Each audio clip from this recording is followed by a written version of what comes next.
I can't sleep, got nothing better to do, so I decided to make a YouTube video. A lot of you have asked me to talk about something else than US politics, so here we go. We're going to be talking about New Zealand. Apparently, one Sir Jonathan Porritt, I hope I'm pronouncing it correctly, who is the advisor of Air New Zealand, says that he doesn't want to go back to tourism as it was pre-COVID because he wants to save Mother Gaia instead. And I'm thinking about it, it's like, is this man aware that some of the most vulnerable people of society work in tourism? It's not the prestigious university PhD professors that work as waitresses and work in the service industry, cleaning the beds at the hotels and washing the dishes at restaurants. But I guess, all those people can just step aside because we gotta save Mother Gaia. It's also kind of interesting how the rich, the actors and the activists and the influential people that constantly lecture you about saving the planet, they got private jets, don't they? Yeah, they can afford to. The politicians as well. The politicians have something more important than a private jet. They got taxpayer money. They can fly as much as they want. But it's the little guy that gets shafted. And by the way, with this thing that New Zealand is doing, like let's assume that they would manage to create this man's image, this man's dream, to hike up the prices, to have less tourism in New Zealand. Do you honestly think people will stop flying, or will they just go somewhere else for tourism? Like there are other countries in the world, there are other places where people can fly to. And I love how unilateral this decision is made, okay? There's no referendum, ever. Like, did you notice that referendums just don't exist anymore? But democracy is very important, the will of the people. Now, I understand, you're not going to have referendums on a daily basis, but you would think like on major, important, significant decisions, like the idea of destroying the service industry in a nation, you would at least want to make a referendum to see like what do the people think. And by the way, all of this is interconnected, just so you know, because when these businesses go bankrupt, these businesses hire people, and those people pay taxes. The businesses pay taxes as well. Where is the government going to get the money from? Probably tax people more. There's a very interesting social experiment that I have seen on YouTube. I'm not going to post the movie because of copyright issues, but basically you got this guy which goes around at a supermarket in the parking lot and asks people if they were willing to pay 15% more for the workers, right? Because the workers are underpaid, and 15% more would help the workers. And almost everyone said yes, like for the workers. But when the guy goes like, okay, so your shopping products are $1,000, 15% would be $150 for the workers. Is that cash or credit card? Literally no one wants to pay. Because I think people want to say that they want to save the planet, but when it actually comes to pulling the money out of your wallet, Mother Gaia can wait. And by the way, you know what really upsets me about all of this is that the solution is more taxes. Always more taxes. That's the solution for everything. And the problem is that the taxes do not go to planting more trees. They do not go to research for reversing the damage done to the earth. No, they're going to the budget. It's literally the politicians just get more money. There's just more budget. That's it. And somehow you're saving Mother Gaia.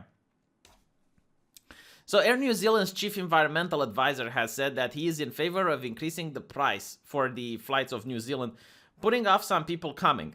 I mean, why not just ban the flights altogether if that's the case? Like either you want people to fly or you don't. Like what? This is just nonsense. Absolute nonsense so that the government can get another tax.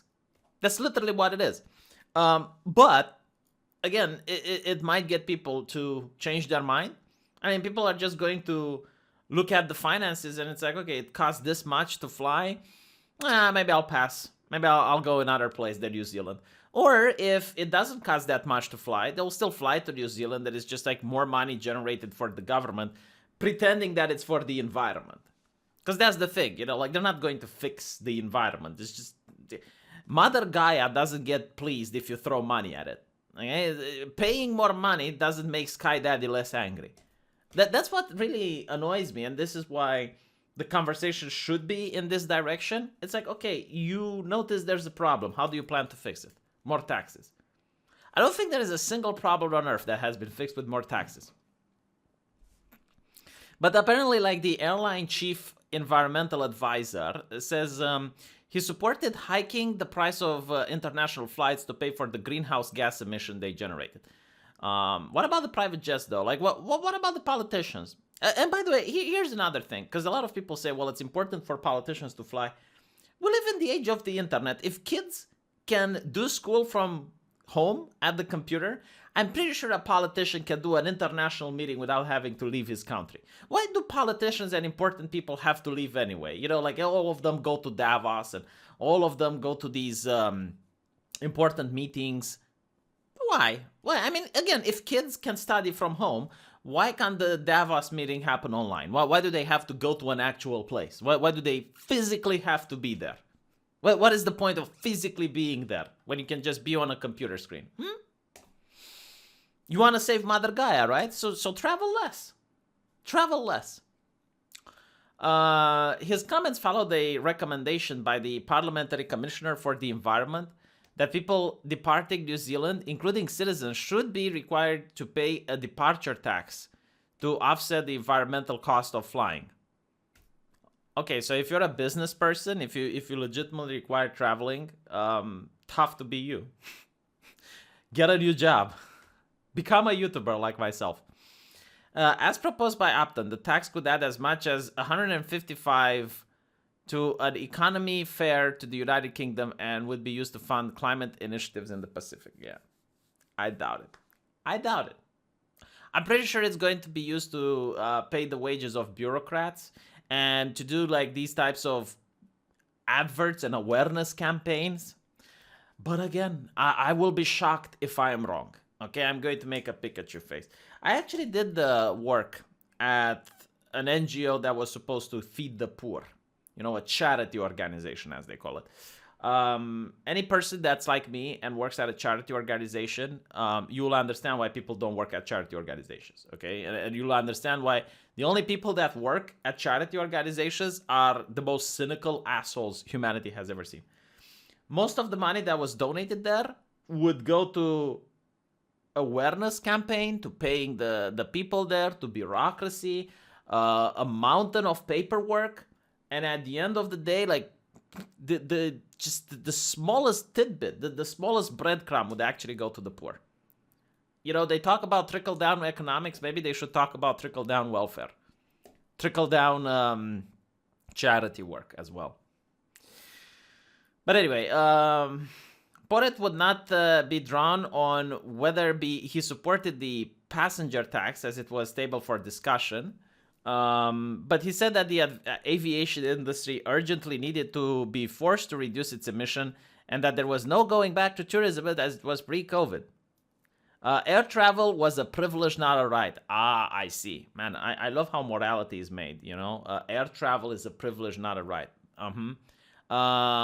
Would they say the same about immigration, though? Because, like, all these open borders people, it's like, oh, the borders are a scar upon the earth. So if I want to immigrate to a country, it's a right. But if I want to travel to a country, it's a privilege. If I'm a tourist. Controversial, though, as it may be, I'm in favor of putting off some people coming to New Zealand. I just don't believe in the idea that the number of international visitors to New Zealand can grow and grow and grow without limits. I just don't believe that is credible or right. So if a higher price for the privilege of flying to New Zealand puts some people off, good. I don't think in the history of the world did I ever hear a country not wanting tourism. Like, tourism is good for everyone, okay? Tourists are these people that are insanely wealthy, and they go to a country with the singular purpose of spending their money. And those money, they fuel local businesses, and those businesses pay taxes. Like, there is absolutely no way you can look at tourism as a negative thing. I never in the world have heard of a single country that disliked tourism. Until today. New Zealand.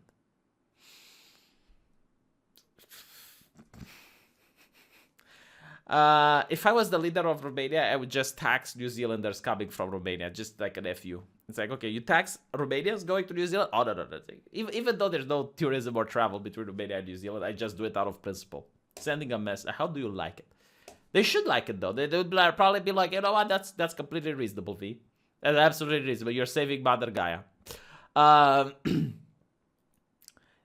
A professor in development studies in Massey University welcomed the comments and said it was promising that Optum proposed departure tax was to be discussed by the airline. We can talk all we like about carrots and incentives for the aviation industry to change, but we keep also hearing that aviation wants to get back to business as usual in many parts of the world. We just can't afford to do that because the environmental and human costs are too high. You know what's interesting? Like, while they're destroying these businesses, they don't have a plan to help these business people out. Like, if you own a restaurant that was dependent on tourism and now you're going to go bankrupt, these people don't care. Like, meh.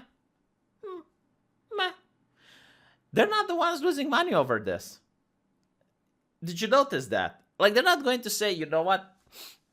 Since we're destroying the tourism economy, we're going to show a sign of solidarity. Because we're human beings and we're leaders. We're going to not take any more wage from the government. It's like, okay, well, like the wage that we get should go to help the homeless, the new rising homeless that we have created. Why aren't they doing this, you think? Why aren't they showing solidarity with the people that are losing their businesses?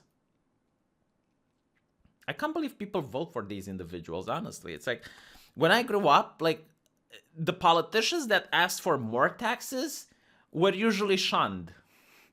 Like, saying you're going to hike up the tax, that was a losing proposition during an election.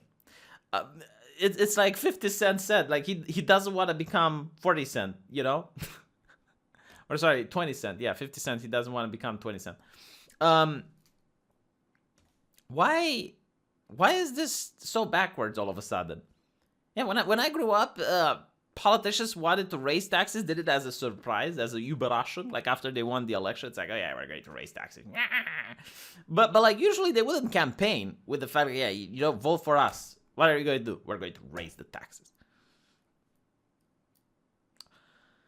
I mean, I just don't understand, man. Like, are there people that really enjoy handouts from the government? Like, when you have your own job and you're independent, it's the best thing in the world. You know, when you're getting handouts from the government, you're constantly worried. It's like, oh, what if the government doesn't send me the handout? Oh, what if someone else wins the elections and they cut the handouts? Oh, what a day. Do you really want to be the slave of the government? Because at the end of the day, the people controlling your wealth, you have to do something in return. Like, no one gives you money for free, right? The idea is like they give you free gifts, and in exchange, you have to vote for them. You have to support them. And you have to hope that they keep winning the election so that someone else that is going to stop the free gifts doesn't win it. And then what are you going to do? Anyway, right. Let me know what you guys think, and I'll see you in the comment section.